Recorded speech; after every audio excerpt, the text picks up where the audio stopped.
Глава 6. 5 октября 1968 года. Мы с Доном Хуаном садились в машину, собираясь ехать в Центральную Мексику. Неожиданно он меня остановил. Я уже не раз говорил тебе, что нельзя раскрывать настоящих имен магов и рассказывать, где они живут. Думаю, ты понял, что мое истинное имя и место, в котором находится мое тело, всегда должны оставаться в тайне. Сейчас я хочу попросить тебя о том же в отношении моего друга. Ты будешь называть его Хенаро. Сейчас мы поедем к нему и немного у него погостим. Я заверил Дона Хуана, что никогда не нарушал этого условия. «Я знаю», — сказал он по-прежнему серьезно, «но меня беспокоит то, что временами ты становишься рассеянным и очень уж беспечным». Я было запротестовал, но Дон Хуан сказал, что хотел только напомнить мне о том, что неосторожность в магии — это игра со смертью. Бесчувственный и готовый в любой момент стереть с лица земли совершившего ошибку. Но внимательность и осознание каждого шага могут предотвратить такой исход. «Больше мы к этому возвращаться не будем», — сказал он. «Как только мы отъедем от моего дома, ни слова о Хенаро. Более того, ни одной мысли о нем.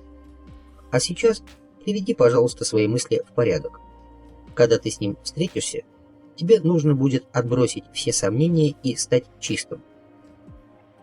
«О каких сомнениях ты говоришь, Дон Хуан?» «О любых. К моменту встречи ты должен быть кристально чист. Он увидит тебя». Его странные предостережения весьма меня беспокоили. Я заметил, что, может быть, мне вообще не стоит знакомиться с его другом. Я мог бы просто отвезти Дона Хуана туда и высадить где-то неподалеку от его дома. «Я лишь предупредил тебя», — сказал Дон Хуан. «Ты уже однажды познакомился с магом, и он чуть не убил тебя. Я имею в виду Висенте. Так что в этот раз будь осторожней». Приехав в один из городков Центральной Мексики, мы оставили машину на стоянке и пешком отправились в горы, туда, где жил друг Дона Хуана. Переход занял 2 дня. Наконец показалась маленькая хижина, прилепившаяся к склону горы. Хозяин стоял в дверях, словно ожидая нас. Я сразу же его узнал. Мы, оказывается, уже встречались, правда, мимоходом, в тот день, когда я привез Дону Хуану свою книгу. Тогда я не обратил на него особого внимания. Мне казалось, что он примерно одного возраста с Доном Хуаном. Однако сейчас, когда он стоял в дверях, я заметил, что он значительно моложе, где-то чуть больше 60. Он был ниже Дона Хуана ростом, тоньше, очень жилистый и темнокожий. Довольно длинные и очень густые черные с проседью волосы закрывали уши и лоб. Выражение округлого лица было жестким. Длинный нос и маленькие темные глаза придавали ему сходство с какой-то хищной птицей. Сначала он обратился к Дону Хуану. Тот утвердительно кивнул. Они перекинулись несколькими фразами, но говорили не по-испански, так что я ничего не понял. Потом Дон Хенаро обратился ко мне. «Добро пожаловать в мою скромную маленькую лачугу», — извиняющимся тоном произнес он по-испански. Это была стандартная вежливая формула, которую мне неоднократно доводилось слышать в сельских районах Мексики. Но, произнося ее, он без видимой причины засмеялся так радостно, что я понял — это его контролируемая глупость. Ему было в высшей степени безразлично, что дом его лачуга. Мне Дон Хенаро очень понравился. Первых 2 дня мы бродили по горам, собирая растения. Отправлялись мы на рассвете. Старики уходили вдвоем. У них в горах было какое-то особое место, а меня оставляли в лесу. Чувствовал я себя там замечательно. Время пробегало незаметно, одиночество меня ничуть не угнетало. Оба дня я находился в состоянии удивительной собранности. Мне удавалось добиться необычайной для себя сосредоточенности, на поиски определенных видов растений, собрать который поручил мне Дон Хуан. Возвращались мы поздно вечером. Я так уставал, что засыпал практически мгновенно. На третий день мы работали вместе. Дон Хуан попросил Дона Хинара научить меня собирать некоторые растения. Вернулись мы к полудню. Оба старика уселись перед домом и неподвижно просидели несколько часов, словно в трансе. Но они не спали. Я дважды проходил перед ними, и оба раза они провожали меня глазами. «Прежде чем сорвать растение, с ним нужно поговорить», — сказал Дон Хуан. Он произнес это очень размеренно и трижды повторил, как будто пытаясь завладеть моим вниманием. До этого никто не произнес ни слова. «Чтобы увидеть растения, с ними нужно разговаривать», — сказал он. «И с каждым из них необходимо познакомиться. Тогда они расскажут все, что ты захочешь о них узнать». Вечерело. Дон Хуан сидел на плоском камне лицом на запад, в сторону гор. Дон Хенаро рядом с ним на соломенной циновке, лицом на север. В первый же день после нашего приезда Дон Хуан объяснил мне, что это их положение, и что мне следует садиться на землю в любом месте напротив них. Еще он добавил, что когда мы втроем сидим в своих положениях, я должен располагаться лицом на юго-восток и прямо на них не смотреть, а только изредка поглядывать. Да, именно так обстоит дело с растениями, верно я говорю? Дон Хуан повернулся к Дону Хинаро, и тот ответил утвердительным кивком. Я сказал, что не выполняю его указаний насчет разговоров с растениями, так как, занимаясь этим, я чувствую себя глупо. «Ты не понял. Маги не шутят», — сурово произнес Дон Хуан. «Попытка мага видеть — это попытка владеть силой». Дон Хинаро с недоумением уставился на меня. Его, видимо, сбивало с толку то, что я непрерывно пишу. Улыбнувшись мне, он тряхнул головой и что-то сказал Дону Хуану. Дон Хуан пожал плечами. Дону Хинаро, непрерывно пишущий ученик мага, должно быть, казался явлением весьма странным. По крайней мере, смотреть на это без смеха он не мог. Дон Хуан уже давно привык к тому, что я постоянно что-то записываю, и не обращал на это никакого внимания, продолжая говорить, как ни в чем не бывало. Однако реакция Дона Хинаро несколько нарушила общий настрой беседы, поэтому я отложил блокнот. Дон Хуан еще раз подчеркнул, что маги не шутят, поскольку для них каждый поворот пути – это игра со смертью. Потом он рассказал Дону Хинаро об огнях смерти, которые я видел ночью за спиной на шоссе среди пустынных холмов.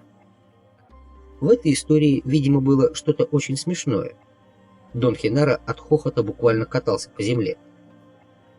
Дон Хуан извинился передо мной, сказав, что его друг бывает подвержен приступом смеха. Я взглянул на Дона Хинаро, ожидая увидеть его все еще катающимся по земле, но взору моему предстало нечто такое, что я невольно подскочил от изумления. Это было немыслимо и даже противоестественно. Он стоял на голове без помощи рук. Ноги его при этом были спокойно сложены крест-накрест, как он их складывал, сидя на своей циновке. Но когда до меня наконец дошло, что с точки зрения законов механики человеческого тела Дон Хинаро проделал нечто попросту невозможное, тот уже снова, как ни в чем не бывало, сидел в исходном положении. Дон Хуан, похоже, был в курсе происходящего, потому что приветствовал поразительный трюк своего друга взрывом раскатистого хохота. Дон Хинаро вроде бы заметил, что я потрясен. Он похлопал в ладоши, приглашая меня следить за тем, что делает, и снова начал кататься по земле. Теперь я заметил, что в действительности он не катается по земле, а раскачивается из стороны в сторону, постепенно увеличивая амплитуду этих маятникообразных движений. В конце концов, крутящий момент становился достаточным для того, чтобы тело, перевернувшись, оказалось в том противоестественном положении, которое я видел, и несколько мгновений Дон Хенара сидел на собственной голове. Когда они успокоились и перестали хохотать, Дон Хуан продолжал. Тон его был очень суровым. Я немного подвинулся, сев поудобнее, чтобы не отвлекаться, и полностью сосредоточиться на его словах. Обычно он говорил с улыбкой, особенно тогда, когда я слушал очень внимательно. Но сейчас улыбки не было. Дон Хенара смотрел на меня, как бы ожидая, что я вот-вот возьмусь за карандаш. Но я решил больше не записывать. Дон Хуан устроил мне форменный разнос за то, что я не разговариваю с растениями, которые собираю, хотя он и велел мне это делать. Он говорил, что убитые мною растения вполне могли бы прикончить меня и что рано или поздно я неизбежно заболею из-за того, что обошелся с ними без должного уважения. Правда, ты никогда не согласишься с тем, что твоя болезнь – следствие неправильного обращения с растениями, сказал Дон Хуан, и наверняка предпочтешь считать ее гриппом. Они снова засмеялись. А потом Дон Хуан очень серьезно и очень жестко добавил, что если не думать о своей смерти, то жизнь так и останется не более чем личным хаосом. Что вообще может быть у человека, кроме его жизни и смерти? Задал он мне риторический вопрос. Я почувствовал, что нужно записывать, и взялся за блокнот. Дон Хенаро уставился на меня, улыбаясь во весь рот. Потом он склонил голову на бок и раздул ноздри. Мимикой он владел в совершенстве. Ноздри увеличились в диаметре чуть ли не вдвое. Но комичнее всего были не жесты Дона Хенара, а его собственная реакция на них. Раздув ноздри, он наклонился и снова встал в свою фантастическую стойку на голове. Дон Хуан хохотал до слез.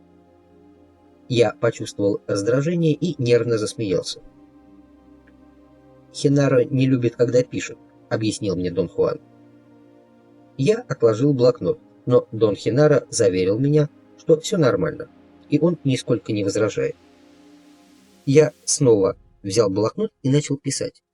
Дон Хенаро повторил представление, и они опять хохотали до упаду. Все еще смеясь, Дон Хуан сказал, что его друг изображает меня. Когда я пишу, то раздуваются ноздри.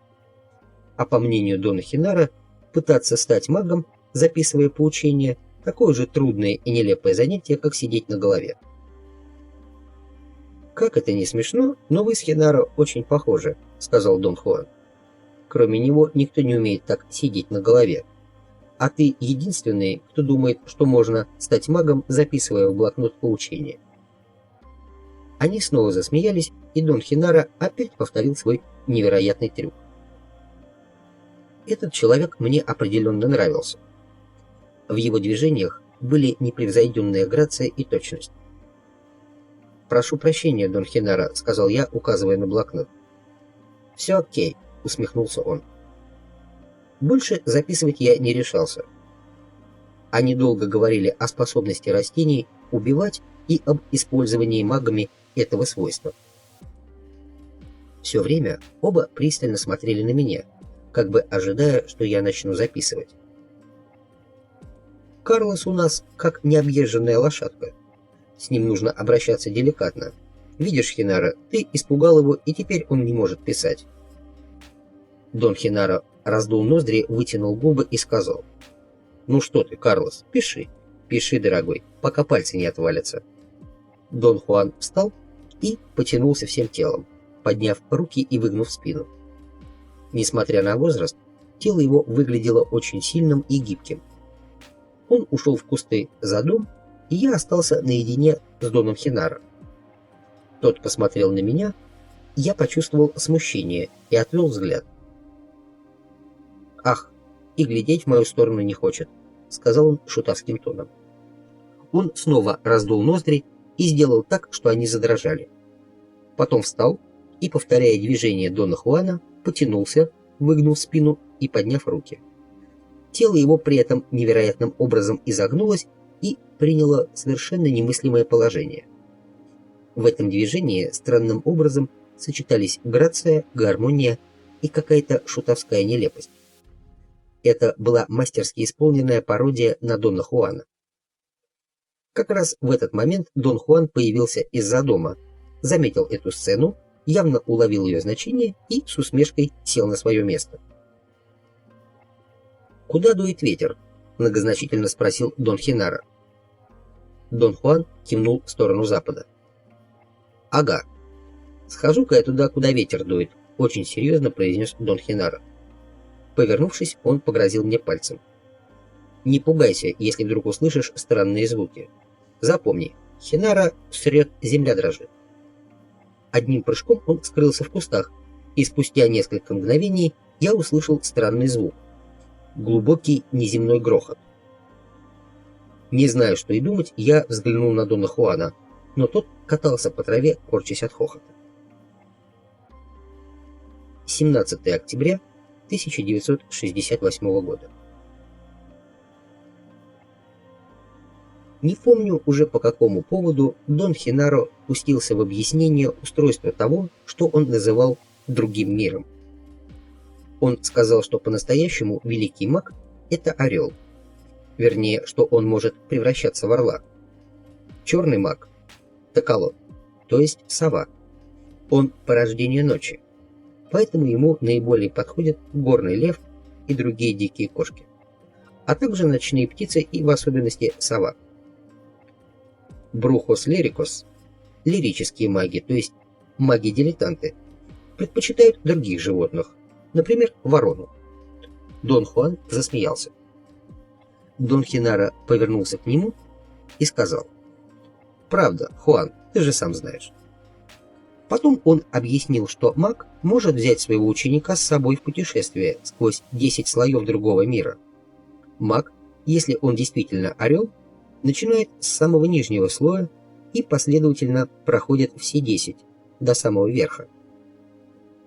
Черные маги и дилетанты способны с огромным трудом добраться лишь до 3-го снизу. Дон Хенара описал прохождение слоев другого мира так. Ты в самом низу. Вот учитель берет тебя в полет. И скоро бах, пролетаешь первый слой. Потом бах, пролетаешь второй. Бах, третий. Он методически бахнул 10 раз, проведя меня таким образом сквозь все слои. Когда он закончил, Дон Хуан посмотрел на меня и сочувственно улыбнулся. Разговоры не являются предрасположением Хенара, но если ты не против, он может преподать тебе практический урок равновесия. Дон Хенаро важно кивнул, подтверждая его слова. При этом он слегка выпятил губы и прикрыл глаза.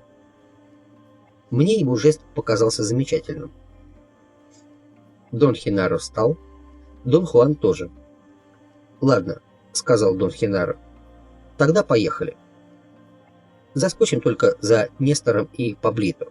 Они уже дома. По вторникам они освобождаются рано». Они сели в машину, Дон Хуан на переднее сиденье. Ничего не спрашивая, я завел мотор. Дон Хуан показывал дорогу к дому Нестора. Когда мы приехали, Дон Хенаро зашел в дом и через несколько минут вышел с Нестором и Паблито, своими молодыми учениками. Все сели в машину, и Дон Хуан велел ехать на запад, в горы. Я оставил машину на обочине грунтовой дороги. С этого места был виден водопад. К нему мы и направились, вдоль речушки шириной метров 5-7. Близился вечер. Окрестности впечатляли. Прямо над нами висела огромная темная синевой туча. Она была похожа на подвешенную в пространстве крышу с четко очерченным полукруглым краем. На западе, над склонами высоких гор центральных кордильер, шел дождь. Он был подобен белесому занавесу, не спадавшему на сине-зеленые вершины. К востоку от нас лежала глубокая длинная долина, освещенная солнцем. Над ней виднелись только рваные клочья облаков. Резкий контраст поражал воображение. Мы остановились у подножия водопада. Высотой он был метров 50. Рев воды был оглушительный. В руках у Дона Хинара откуда-то взялся пояс, на котором висело не меньше 7 каких-то вещиц, похожих на маленькие кувшинчики. Его он надел на талию. Сняв шляпу, Дон Хинара сбросил ее за спину, и она повисла на шнурке. Вытащив кошелек, сделанный из плотной шерстяной ткани, он достал оттуда головную ленту, связанную из разноцветных ниток, на которых особо выделялся ярко-желтый цвет. В нее он воткнул 3 пера, похожих на орлиные. Я заметил, что расположил он их асимметрично. Одно над кончиком правого уха, второе на несколько сантиметров ближе к колбу, третье возле левого виска. Он снял сандалии, привязал их к брючному ремню и заправил под пояс пончо. Мне не было видно, застегивается пояс или завязывается, но сделан он был, кажется, из переплетенных полосок кожи. Дон Хуан сел на круглый камень, предварительно придав ему устойчивое положение. Нестор и Паблито тоже выбрали себе по камню и сели слева от него. Дон Хуан показал мне место справа от себя и сказал, что я должен принести камень и сесть. «Нам нужно образовать прямую», — объяснил он, показывая, что втроем они уже сели в ряд. К этому времени Дон Хинара приблизился к водопаду и начал взбираться по тропе, справа от него. С места, где мы сидели, обрыв выглядел очень крутым, практически отвесным. Вдоль тропы росло довольно много кустов, хватаясь за которые Дон Хинара подтягивался. В какой-то миг он оступился и чуть не свалился вниз. Мне показалось, что он поскользнулся на мокрой глине. Через мгновение он снова чуть не упал, и я подумал, что Дон Хинара, пожалуй, уже староват для скалолазания. Прежде чем добраться до конца тропы, он оступился еще несколько раз. Когда Дон Хинара начал взбираться дальше, прямо по скале, я даже растерялся, не представляя, что он собирается делать. «Что он делает?» — шепотом спросил я. Дон Хуан даже не взглянул на меня. «Насколько я понимаю, карабкается», — ответил он, не отрывая неподвижного взгляда полуприкрытых глаз от Дона Хинара. Выпрямившись, Дон Хуан сидел на краю камня, зажав ладони между ног. Я слегка подался вперед, желая взглянуть, что делают Нестор и Паблито, но Дон Хуан жестом велел мне сидеть смирно и не нарушать линию. Я тут же выпрямился, вернувшись в первоначальное положение. Судя по тому, что я успел заметить краем глаза, молодые люди были так же напряженно внимательны, как и Дон Хуан.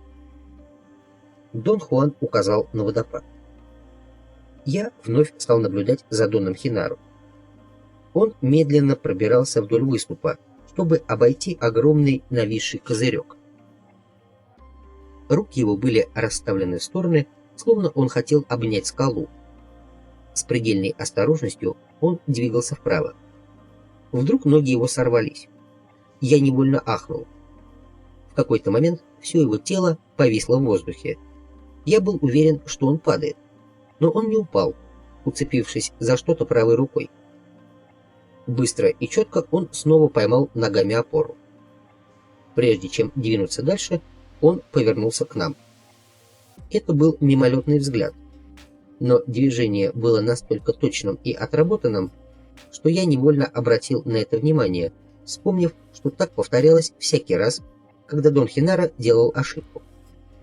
Может быть, его раздражала собственная неуклюжесть, и он смотрел, не наблюдаем ли мы за ним в этот момент. Подтянувшись чуть выше, он снова потерял опору, повиснув на каменном выступе. На этот раз он уцепился левой рукой. Восстановив равновесие, он опять взглянул на нас. Прежде чем Дону Хинару удалось добраться до вершины, он оступился еще дважды. Ширина потока на кромке водопада была метров 6-7. По крайней мере, так казалось снизу, оттуда, где мы сидели. Дон Хинара на какое-то время замер, и я хотел было спросить у Дона Хуана, что будет дальше. Но он был настолько увлечен наблюдением, что я не решился его беспокоить. Внезапно Дон Хенаро прыгнул в воду. Это был до того неожиданный поступок, что у меня перехватило дыхание. Это был великолепный неземной прыжок. На мгновение мне показалось, что я вижу серию наложенных друг на друга снимков его тела, совершающего эллиптический полет на середину реки. Придя в себя, я заметил, что Дон Хенаро приземлился на камень, едва видневшийся возле кромки водопада. Он стоял на нем довольно долго. Казалось, он борется с потоком. Дважды он зависал над обрывом, и это было немыслимо. И я не мог понять, как ему удается устоять на ногах. Наконец он добился равновесия и присел на корточки. Потом он прыгнул снова. Этот прыжок был похож на прыжок тигра. Камень, на который он приземлился, я едва мог разглядеть. Крохотный коричневый выступ на краю водопада. Там Дон Хенаро неподвижно простоял почти 10 минут. Это была настолько впечатляющая картина, что меня начала бить дрожь. Хотелось вскочить и куда-то бежать. Заметив, что я нервничаю, Дон Хуан велел мне успокоиться. Тем временем неподвижность Дона Хенаро, стоявшего посреди потока на краю водопада, ввергла меня в состояние дикого мистического ужаса. Останься он там еще несколько мгновений, и я бы утратил контроль над собой. Но Дон Хенаро опять прыгнул, на этот раз на противоположный берег потока. Приземлившись на 4 точки, как кошка, он немного посидел на корточках, встал, взглянул на другую сторону потока, потом на нас. Он стоял, не двигаясь, и смотрел вниз. Руки его были сжаты в кулаки, как будто он держался за невидимые поручни. В его стойке было что-то необычайное. Какая-то странная грация и тонкая гармония. Мне даже подумалось, что босой Дон Хенаро в своем темном пончо с лентой и перьями на голове был самым красивым человеческим существом из всех, кого я когда-либо видел. Вдруг он поднял руки, запрокинул голову и сделал боковое сальто влево, скрывшись за круглым валуном. В этот момент упали первые крупные капли дождя. Дон Хуан, Нестор и Паблито встали. Их движение было таким порывистым и внезапным, что я замешкался. Мастерский трюк Дона Хенаро привел меня в состояние необычайного эмоционального возбуждения. Его искусство было непревзойденным. Мне хотелось сейчас же увидеть его и выразить свое восхищение. Я напряженно всматривался в скалы, слева от водопада, думая, что Дон Хенаро спускается вниз, но его не было. Я настаивал, чтобы мне сказали, что с ним. Дон Хуан не отвечал. «Нужно спешить», — сказал он. «Сейчас начнется ливень. Нам пора возвращаться на северо-запад, но прежде нужно завести домой Нестора и Паблито». «Да, но я даже не попрощался с Доном Хенаро», — пожаловался я. «Зато он попрощался с тобой», — резко ответил Дон Хуан. Секунду он сверлил меня глазами, потом взгляд его смягчился, и он улыбнулся. «Он даже пожелал тебе самого лучшего», — добавил он. «Ему было приятно с тобой общаться». «Что, мы не будем его ждать?» «Нет. Пусть он остается там, где он есть. Может, в это мгновение он орлом парит в другом мире, а может, просто умер там наверху. Сейчас это уже не имеет значения».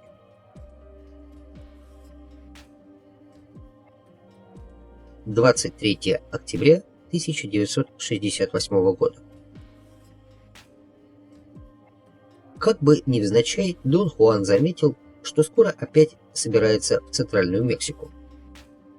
«К Дону Хенаро?» — спросил я. «Возможно», — сказал он, не глядя на меня. «С ним все в порядке, не так ли, Дон Хуан? Я хочу сказать, с ним ведь ничего не случилось там, над водопадом?» «Ничего с ним не случилось, он крепок». Мы немного поговорили о деталях предстоящей поездки, а потом я сказал, что мне очень понравился Дон Хенаро, особенно его шутки. Я все пытался придумать, как бы поделикатнее расспросить об уроке на водопаде. Дон Хуан взглянул на меня и довольно ехидно спросил: «Тебе, небось, до смерти любопытно, что за урок Хинара устроил на водопаде, да?» Я напряженно засмеялся. «Любопытно? Да для меня все, что тогда произошло, стало прямо-таки наваждением. Снова и снова перебирая в памяти детали этого события, я уже в который раз приходил к выводу, что стал свидетелем демонстрации фантастического физического совершенства. Я считал, что Дон Хинаро, вне всякого сомнения, выдающийся мастер эквилибристики. Настолько отработанным и даже ритуализированным было каждое движение этого невероятно сложного представления.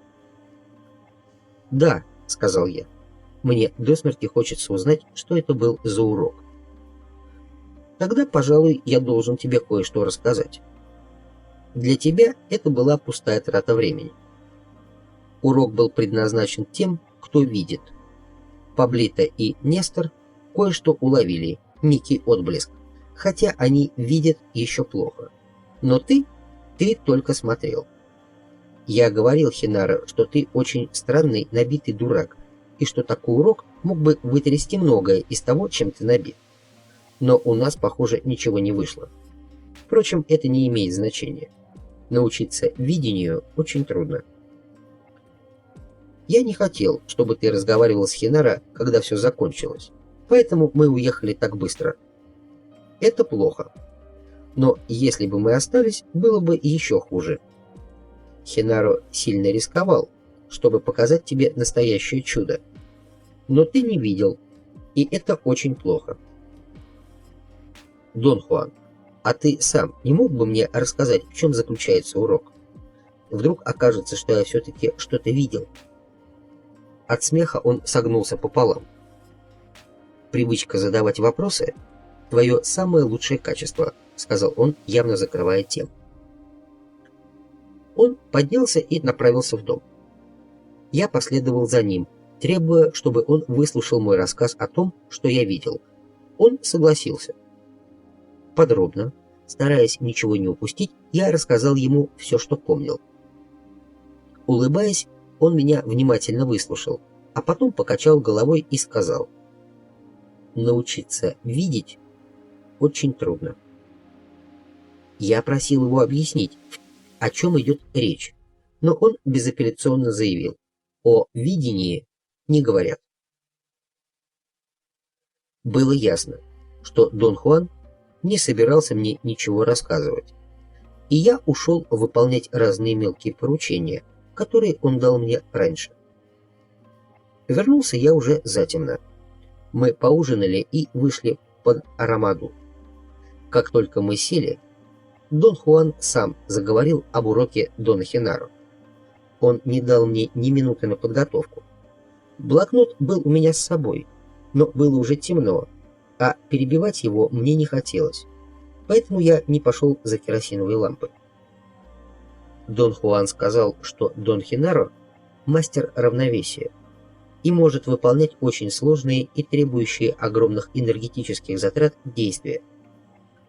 Его способ стоять на голове – одно из них. Так Дон Хинаро пытался показать мне, что невозможно и видеть, и писать одновременно.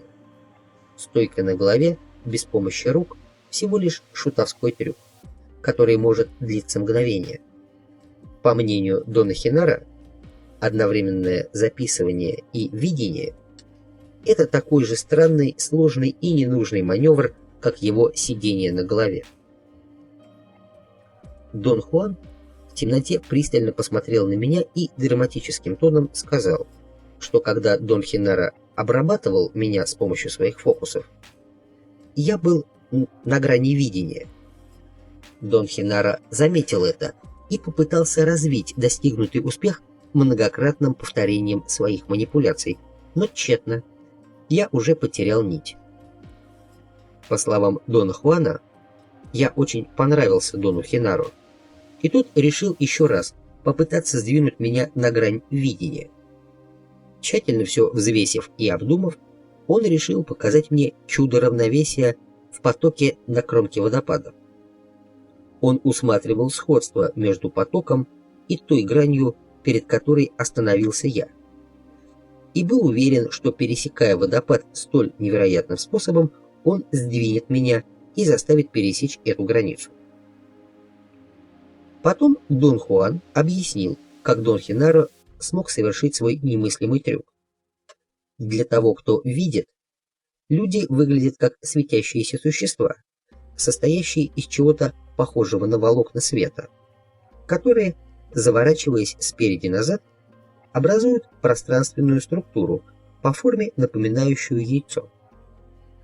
Дон Хуан напомнил, что уже рассказывал мне об этом, а также о том, что самой удивительной частью яйцеобразных существ является пучок длинных волокон, исходящих из области пупка и играющих ключевую роль в жизни людей.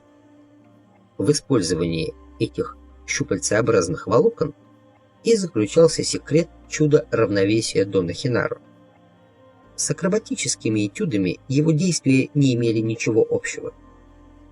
Так же внезапно, как он начал говорить об уроке Дона Хенаро, Дон Хуан перевел разговор на другую тему. 24 октября 1968 года.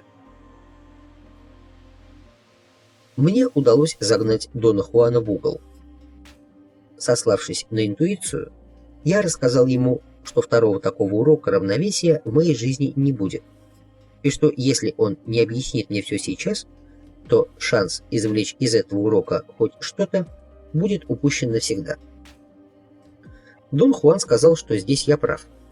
Дон Хенаро никогда больше не повторит для меня свой урок.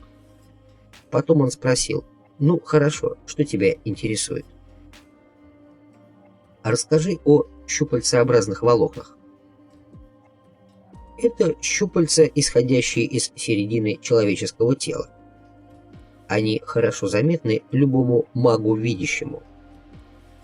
По виду этих щупалец он определяет, что из себя представляет тот или иной человек и как следует с ним себя вести.